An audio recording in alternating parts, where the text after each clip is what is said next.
واقعہ کربلا کے بعد 1 سال تک اللہ کے رسول کے گھرانے کو یزید ابن معاویہ ابن ابو سفیان نے قید رکھا۔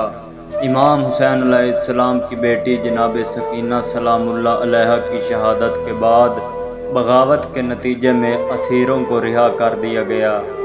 رہائی کے بعد امام علی علیہ السلام کی بیٹی جناب زینب سلام اللہ علیہا قافلے کے ساتھ 20 صفر کو کربلا تشریف لائی اور امام حسین علیہ السلام کا چہلم اربعین منایا۔